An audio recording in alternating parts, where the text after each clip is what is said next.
Hello, everybody. This is the first episode of the year of ET Speaks. I know we haven't been as consistent as God wants us to, but this year is going to be a little bit different. We're going to be more consistent with each episode, so you will start seeing more episodes drop. Are we doing weekly? Yeah, I want to do 52 episodes. That's 52 weeks, 52 episodes. Okay. Week 1. Okay, week 1. 2023. 2023. 2023. So,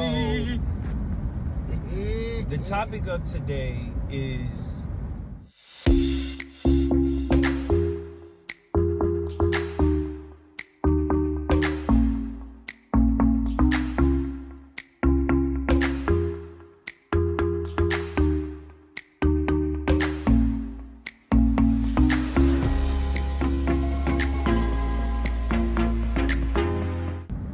politics and religion. I'm not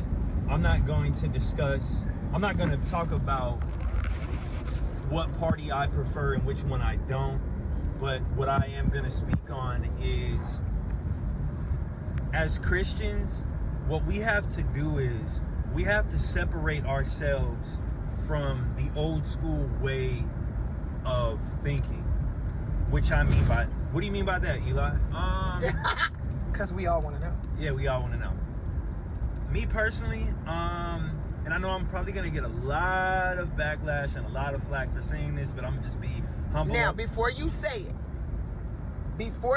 what you're getting ready to say, make sure that there is clarity in your statement. In other words, we have to separate the one thing from the other. Okay. And if there's not enough clarity, because I know what you mean, because we've had this discussion before, but everybody may not know what you mean. So we have to give clarity. Hashtag see the work van, love the work van. But yes, the statement that I'm getting ready to make is, I think all of my forefathers and African American descendants that lived before me, that fought for the right for African Americans to vote, but in my opinion, I really don't believe in voting. And so, Eli, what would make you say that? This has been a tough one.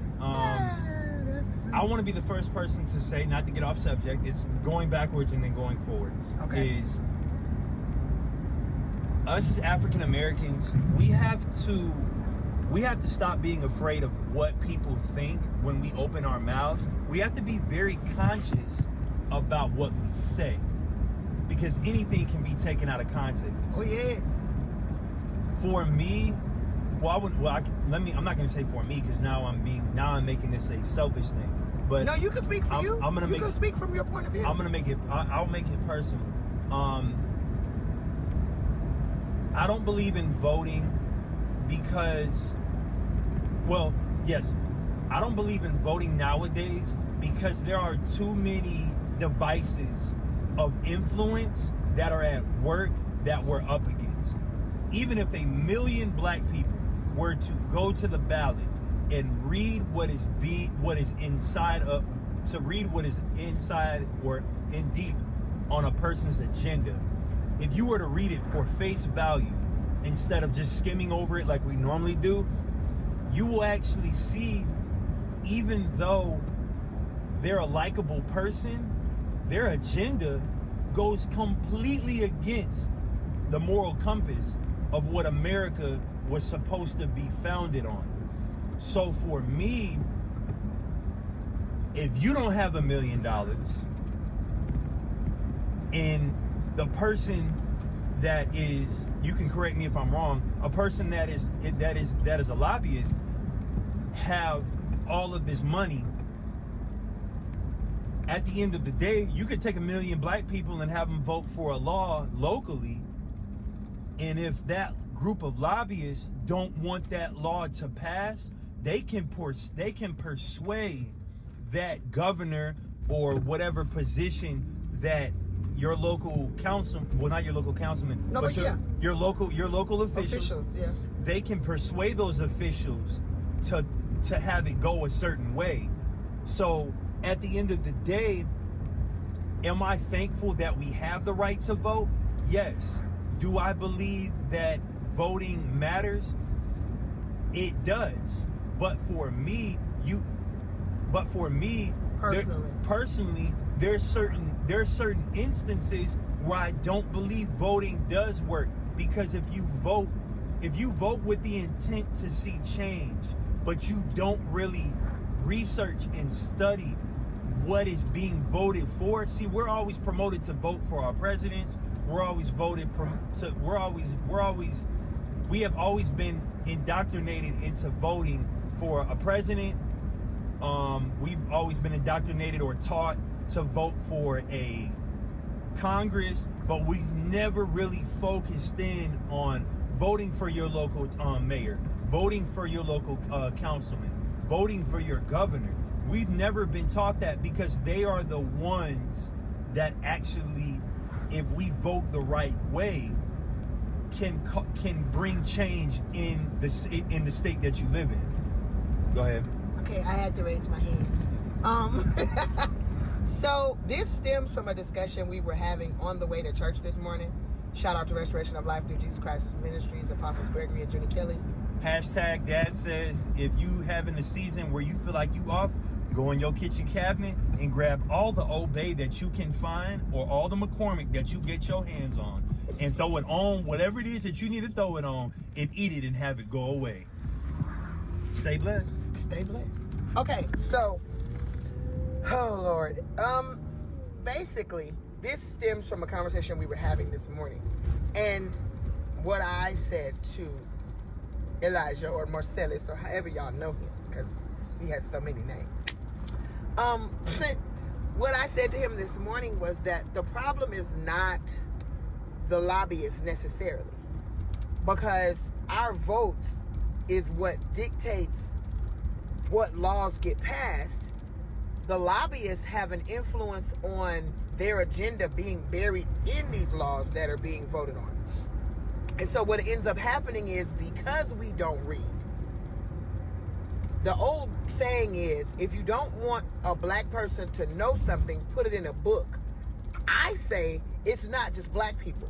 People, period. Black, white, Hispanic, Asian, it doesn't matter. If you want to hide something from a group of people, put it in enough literature and enough legalese to where they're not going to read it or research what it's about. The people that are voting, half of them don't know what they're voting for. They are voting on party lines. So if you're a Republican, you're voting strictly all Republican. The person that you're voting for could suck butt. They could be the worst person in the world. But because you didn't research that person, you didn't look up what they stood for, but because you're a Republican and they're a Republican, you're going to vote for that person regardless of what they stand for. And that is the mistake. It's not that the person is sucks or trash or beneath anyone. A lot of it comes from lack of education. They're just ignorant to the fact, they're just ignorant to the fact of, oh, the world is not that bad. It'll get better in time. But yet that one person could actually be the person to advocate the separation of the financial barrier in America, because there is a financial barrier in America. To me, is there such thing as a middle class? In my eyes, no. You either are well off or you're struggling. There is no middle, because in the middle, to me, in my eyes, you're either struggling or you're well off. If you're in the middle, one blow to the left, you could be right back. One blow to the right, you're on top of the mountain. So to me, there really is no middle class. And that discussion we had, and that's a sidebar item. Yeah, you're right. We had that discussion the other day, and I told you that I would consider your parents upper middle class. In other words, they're slightly left or right of the middle, depending on which direction you're going in. They're in a situation where their lives are very stable, and their finances are stable. And is there something that could knock them off their pivot? Yes, but that's anybody. There's millionaires that have lost everything based on the stock market. And their whole, look at what just happened to Kanye West. He was a billionaire, and then one dumb statement, and then this man has lost all of his stuff. So that could happen to anybody. I believe that there is a middle. There's poor, there's poverty, there's below the poverty line, there's middle class, there's lower middle class, and upper middle class. And then there's somebody that's sitting, all my bills get paid, but one false move and I'm over here. But that's still a middle. What you also have to factor in too is, and not to get too in depth into the conversation, because I know that wasn't really the topic. No, that's not the topic. It was politics and religion. Is when you're looking at the different sides of wealth of guess the structure of wealth classes, is even with wealthy people. But see, that's the thing though. To me, the middle class is rich. Well, it would be, I wouldn't say rich. With middle class, you have people that are in poverty, and then you have okay, we'll go with this. You have poverty, you have below poverty line, poverty, above poverty line, middle class, and then you're starting to get into, that's what the African Americans, the brothers from the hood would call, hood rich, corporate rich, and then you have affluent, and then you have wealthy. Your wealthy people are the company of Apple, which they are as a company, if I'm not mistaken, quote me if I'm wrong, are the richest company in the United States, if I'm not mistaken right now. I checked. I think they are one of, yeah. Their net worth Walmart's pretty far up there too. $2,071.68 billion of net worth is what they are right now. That's not liquid cash. That's everything that they have, that they're tied to. Their holdings, all their stuff. Their holdings, their stocks, their shareholder, their shares, all of that stuff. But back to the politics and the religion. Me personally, and I want to make it short and sweet, but it's hard. But if I had to make it short and sweet, and Tanya ain't gonna let me, but she gonna make her statements and make me answer more statements or more questions, well, more statements, or respond to more statements. In my eyes, I think we should separate religion and politics. It's already separated. No, what I'm saying, well, not separated. I think we should eliminate it because of, to me, who cares what party you're a part of? And B, who cares what religion you're connected to? As long as you believe in God, or you believe in something, and you do right by other people as you want others to do right by you, and you know right from wrong, and you live a healthy life, I believe everybody will be able to become successful. Because we start getting into these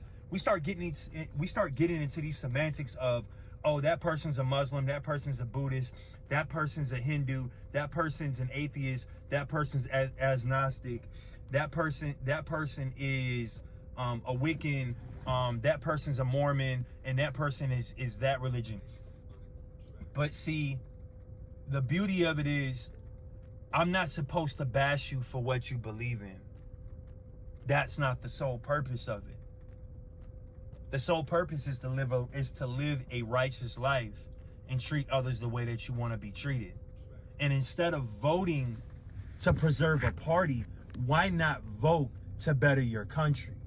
Okay, so I'm gonna pause you right here, because my inner minister just went haywire. Like I just went. So I got you on that. Let everybody believe what they want to believe, and that's fine. As a Christian, I'm not supposed to force what I believe on other people. And I'm not supposed to not accept them for what they believe. The true mark of a disciple, somebody that's following Christ, a Christian, I'm supposed to live Christianity out in front of them so that they can see it. So they can see your good works. So that they can see, the Bible says, let your light so shine among men that they may see it, and through that, glorify the Father. And so anything that doesn't glorify the Father, be it some other religion, be it some other way of life, be it whatever. I'm not bashing anybody for how they believe or how they feel. I can only tell you what the Bible says and move on from that point. I cannot be mad at you because you don't want to accept what I have to say, because everybody's not going to. And so for every person out there that is on the bash train, I'm sorry to let you know that you can't force somebody to believe what you believe. You can talk to them about it. You can, a lot of street preachers get a lot of flack because they tend to be very pushy. But the reality of it is, you have to just live the Bible out in real time in front of people and allow them to see it. Oh, and not to cut you off, all the saints for 2023, stop being yes men, please. Just, and I'm not even coming for nobody, but stop.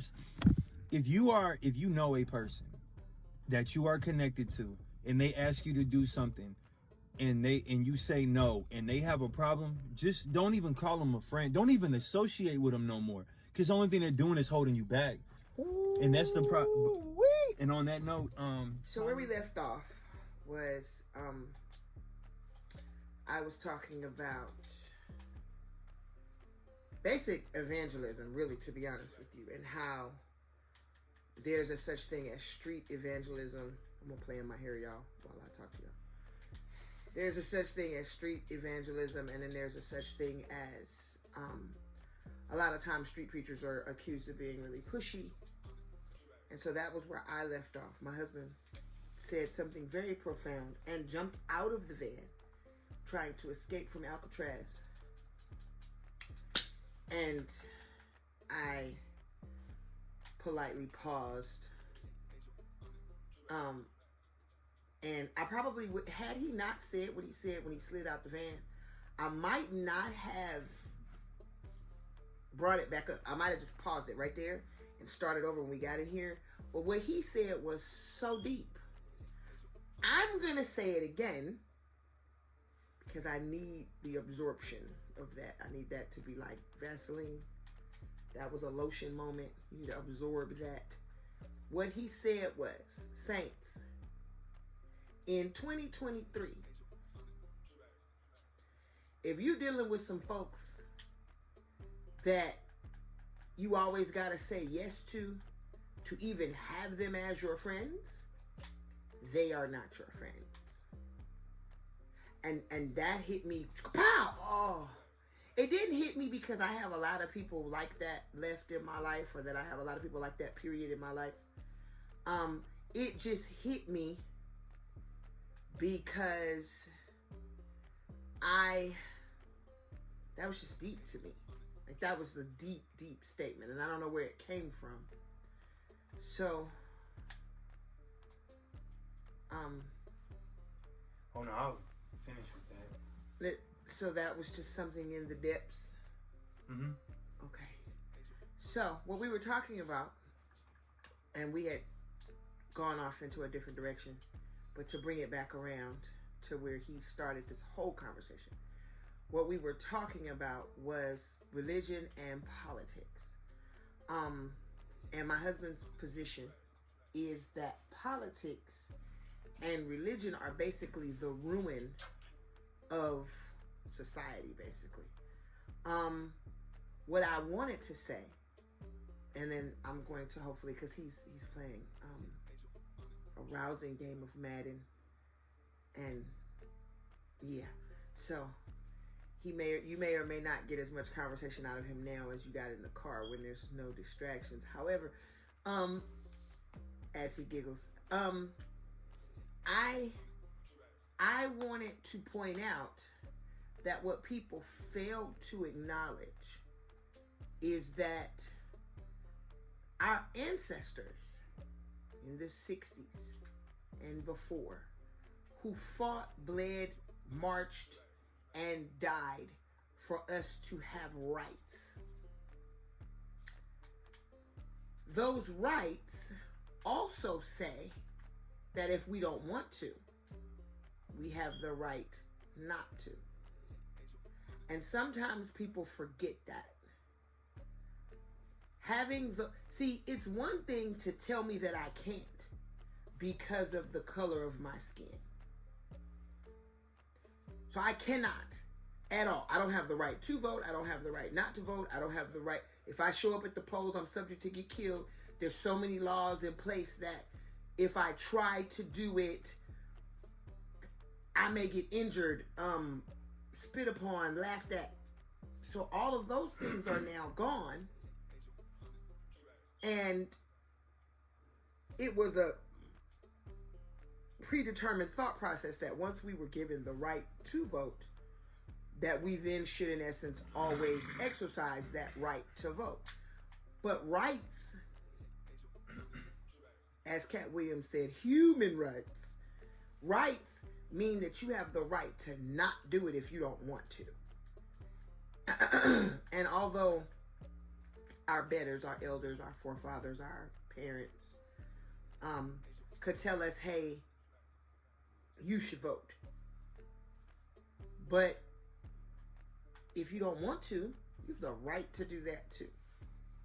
I may not always agree with his position, but he has the right to have it. Because our same ancestors that fought for him to be able to vote are the same ancestors that fought and died for him to decide, you know what, I don't want to do that. And it's okay to not do it. So people, a lot of times what happens is our parents and grandparents will try and guilt us into voting. And not only that, but there's also, in our community specifically, there is a moment where if you are black, you are expected to vote democratically. You have to be, you have to vote for the Democratic Party because we're black, and that's what we do. So if you vote the opposite of that, I vote for the Contributions of America Party. He just made that up. It's a new party. And he just made that up. We're on the rise. He just made that up right now. Beware Democratic and Republican parties. He made that up right now. But I, if you vote the opposite, then you are a pariah. You are Uncle Tom. You are a traitor. You're all types of stuff if you vote the opposite of the majority of African Americans in this country. So that's an issue as well. Freedom has to be free on all sides. Freedom can't only be free if you do what I tell you. Freedom cannot only be free if you follow the path of everyone that came before you. Freedom can't, that's not freedom. That's not freedom. Freedom should not be premised on the basis that it's freedom. Our ancestors bled and died for you to have the freedom and you better do this way. No, that's not free will. That's not how God works. So it shouldn't be how our political system works or how, we have to do and be and think and vote and act a certain way because my mama did or his mama did or does or however that goes. It should not be that way. It should be, and we should not be made to feel bad because we don't agree. Like, I love my spiritual parents, because both of my parents, God bless their souls, are both gone. I don't have living parents. I have spiritual parents, however, that I consider my mom and dad. My mom and dad could basically ask me for almost anything. They can call me, hey, Tanya. Did they ask you for a wish, Hey, Tanya, we need you to do X, Y, and Z. And if it is within my power, don't. If it is within my power to do so, then I will do it. There's very few times that I will tell them no. I think I've told my spiritual mom no once about a decision that I made in regards to her granddaughter. She called me and she said, but you should, Mom, I'm not doing it. And she was like, really? So I don't tell them no very often. Like, I don't. But politically, if my mom or my spiritual mom or spiritual dad were to say to me, you have to vote this way because of this, that, and the third. I'm not doing that either. Because their parents, my parents, his parents fought and died for us to be able to think and move freely. God says in his word that we were given free will. And so that needs to be the blanket. Babe, come get back into this conversation that you started, please, while you waiting on whatever's going on with this game. No, don't fall asleep now. Do you see this? Hello? Mm-hmm. No one's talking to you, sir. Get out of my bed. Someone wants a segment. Come on, babe, please sit up. You call it the Arf Show. No, come all the way back up here. This is our lovely dog that annoys us day in and day out. Say hey to everyone, Simba. Okay, you don't want to do that? You want to lick my head? By all means necessary. Yes, you are important. It's 2023. It's a new year. We're not gonna do this year. Come on. A mind is a terrible thing. No, don't say irrelevant stuff. Okay. As the dog scrapes the bowl asking for water. Let me see. Since our dog's bougie, he only drinks bottled water. Well, So we're waiting on our DoorDash for him to get his bottled water. 'Cause otherwise. Stop. I would say that topic was pretty good. What else, babe? Could you come back in the camera? Move, Simba. Sit up. Okay, that topic was pretty good. Go. I mean, it was something that everybody needs to know about, honestly. Cause like we always say stuff and we never give clarity on what is being said. We meaning us, or is that a general in statement? general. People in general. Come here. Yes. I fully understand. So, what made you? So you said that it was because people needed to know. No comments on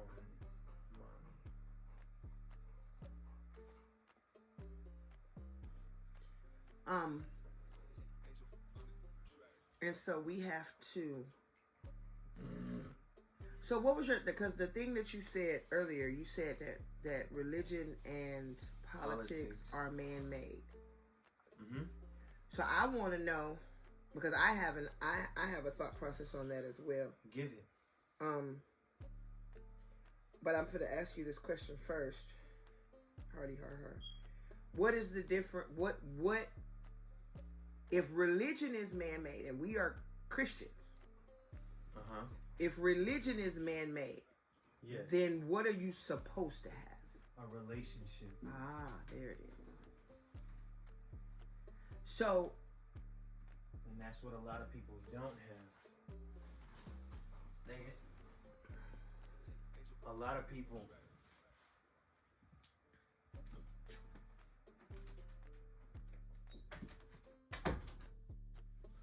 people want religion, they don't want relationship.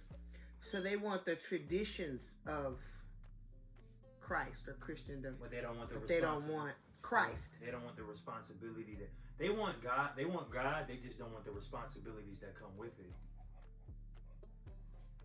So we talked about several things today, and then our pastor, true to form, preached the exact conversation that we had, including declaring publicly that 23 was the year of the shepherd. And matter of fact, I'm going to put my notes up in this video so that you all can see that we have been studying the 23rd Psalm the whole last week of December, because God put it on our heart. Two things. One, that we were to let go of our AJC job. God, thank you for allowing us the grace to be able to do it for as long as we did. Thank you. And two, that we were to study the 23rd Psalm. That the Lord was our shepherd, that we shall not want. And when he gave us the revelation, we were driving down the street and we both got this this overwhelming thought process of we had to let this job go. We gave him a date. Now, we didn't give this man 2 weeks notice, and that was our fault. My fault. I'm gonna say it's my fault because I paused. I waited. We gave him like 3 days notice, which wasn't that great of a deal. But so instead of him allowing us to finish our final 2 days, he terminated us that last Thursday. And I'm saying this for a reason. Like I'm not, because we still have income, money, stuff that comes in from other stuff that we do. And we had it before. We actually couldn't do any of that stuff because we were doing this job, and this job was like an overnight thing. But so he terminated us. So then we were like, okay, well we're not going to get paid for those last 2 days because he actually went out and did the job for those 2 days, and we were supposed to get paid through Friday. But God. And so because God, the Bible says that the blessings of the Lord add riches and no sorrow. Don't mind the dog scraping across his cage. Well, because he pooped on his blanket, so we had to throw it away. So, because I'm not touching that. Our dog is still not potty trained. Yes, he is. Yes, he is. He's a butt, and he gets mad when we make. If he goes in there by himself, it's fine. But if we make him go in there, then he does dastardly stuff like pee and poop on his blankets because he thinks, haha. But no. So. Has he ever probed his blanket? You know what? Stop.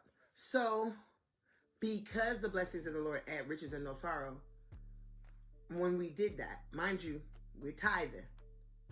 When we did that, that let us know, hey, God, it confirmed to us that God told us no. Shout out to Sharika Pauling Dash. She is our leader for Legacy Tax Team. We are venturing into the tax realm. I have done taxes before, as I was so amply reminded by one of my spiritual sisters at church. Our next episode will be about finances in the Bible. So we're going to be going through Proverbs. Because Proverbs is where you find all of your financial stuff. There's other scriptures in the Bible that talk about it, but for sure, Proverbs is where we're going to really.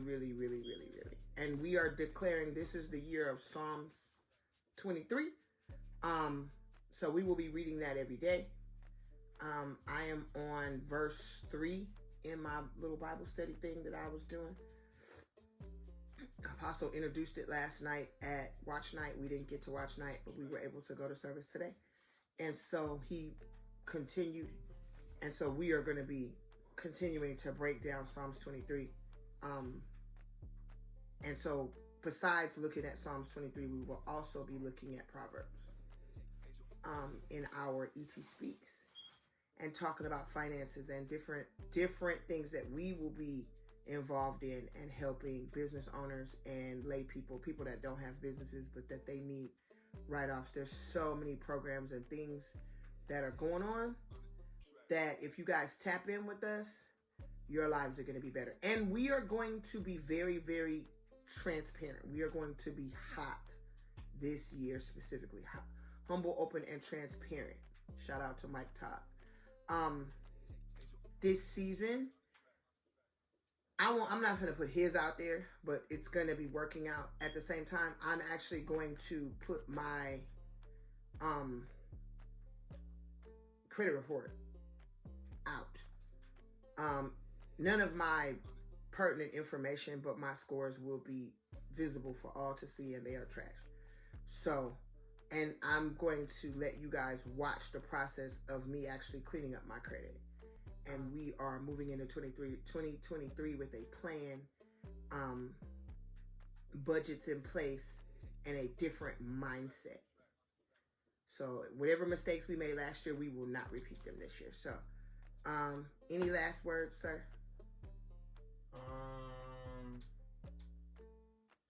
To be honest, no, not really. Just stay blessed and always put God first. Put your face up here. Say something. Put your face up. Stay blessed and always put God first. All right, y'all. Love, peace, hair grease. About to play this new game. I think he about to play this new game. He not gonna play it. I want to play this new game because it looks amazing. And I want to play too, so that's why it's being difficult. It's a good thing to our journey. You see this? Alright, y'all. Love, peace, hair grease. Reese's Pieces and peanut butter cups. Aloe vera, oil sheen, and show glow. This is your shop. Okay, bye.